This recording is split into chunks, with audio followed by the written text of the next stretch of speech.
अगर आप इस मेरे वीडियो चैनल पे बिल्कुल न्यू हैं, मतलब कि ये वीडियो मेरी आप पहली बार देख रहे हैं, तो व्यूवर्स इससे पहले आप मेरी ये वाली वीडियो देखें। इससे आपको टेंसेस सीखने का फुल तरीका पता चल जाएगा और आपको शौक भी पैदा होगा। अगर आप मेरी वो वाली वीडियो देख चुके हैं तो इसी वीडियो को आप कंटिन्यू रखें। तो चलिए व्यूवर्स, इस वीडियो सेशन में मैं आपको सिखाऊंगा पास्ट परफेक्ट कंटिन्यूस टेंसेस के अफर्मेटिव सेंटेंसेस के बारे में। जो होते हैं ना पास्ट परफेक्ट कंटिन्यूस टेंसेस, ये जो बिल्कुल होते हैं कंटिन्यूस की तरह, सिर्फ इसमें परफेक्ट इसलिए लगता है कि इस से की वजह से, जो मतलब होता है ना से, सिंस या फॉर लग जाए तो इससे सारा स्ट्रक्चर चेंज हो जाता है। सिर्फ वजह यही है। तो इसमें देखते हैं क्या क्या इस्तेमाल होता है। इसमें होता है हैड, बीन, ठीक है, और वर्ब की आईएनजी फॉर्म, और बाकी सिंस फॉर जो होता है, ठीक है।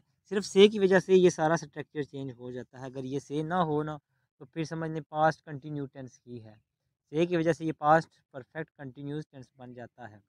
तो इसकी एग्जांपल देखते हैं। उससे पहले स्ट्रक्चर के बारे में बात करते हैं। स्ट्रक्चर है इसका subject plus had been plus verb की ING form plus object plus since या फॉर प्लस टाइम। स्ट्रक्चर तो आपको लंबा लग रहा होगा, लेकिन इतना लंबा या इतना मसला नहीं है इसमें। इसमें आप थोड़ी सी तवज्जो करेंगे तो आप इजीली सीख जाएंगे।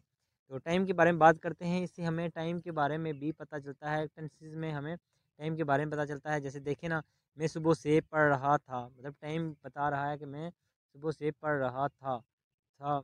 मैं सुबह से पढ़ रहा था, ये पास्ट का टाइम बता रहा है। उसी तरह काम क्या बता रहा है कि मैं सुबह से पढ़ने का काम कर रहा था। ये चीज़ें दोनों इसमें शो होती हैं। तो इसकी फर्स्ट एग्जांपल देखते हैं। I had been studying since morning. मैं सुबह से पढ़ रहा था, मतलब कि ये पास्ट भी पास्ट में बता रहा है ना कि मैं सुबह से पढ़ रहा था। I had been studying since morning. अगर ये से ना होता ना तो सिर्फ बन जाता आई एम स्टडिंग। मैं पढ़ रहा, सॉरी, आई वाज स्टडिंग, मैं पढ़ रहा था। आई एम स्टडिंग मतलब कि मैं पढ़ रहा हूँ। आई वाज स्टडिंग, मैं पढ़ रहा था, ये पास्ट में आ जाता है ना। तो अगली एग्जांपल है। He had been playing for 2 hours. वो 2 घंटे से खेल रहा था। अगर ये मतलब से ना आता तो हैड बीन की जगह क्या आता, मतलब ही वाज प्लेइंग, ठीक है। ये थोड़ा सा डिफरेंस होता है। इसमें कोई इतनी मुश्किल नहीं है। अगर आप थोड़ी सी तवज्जो करेंगे तो आप इजीली सीख जाएंगे। उम्मीद करता हूँ आपको ये वीडियो अच्छी लगी होगी। इसमें कोई भी मुझसे मिस्टेक हुई हो तो प्लीज़ कमेंट्स में लाजमी बताइएगा, ताकि मैं इम्प्रूवमेंट कर सकूँ और आपको अच्छे तरीके से सिखा भी सकूँ। और व्यूअर्स, लास्ट में मैंने आपके लिए एक क्वेश्चन रखा है। आपने इस क्वेश्चन को सॉल्व करके मुझे कमेंट्स में लाजमी बताना है, ताकि मुझे पता चल सके कि कौन कौन कितनी कितनी मेहनत कर रहा है।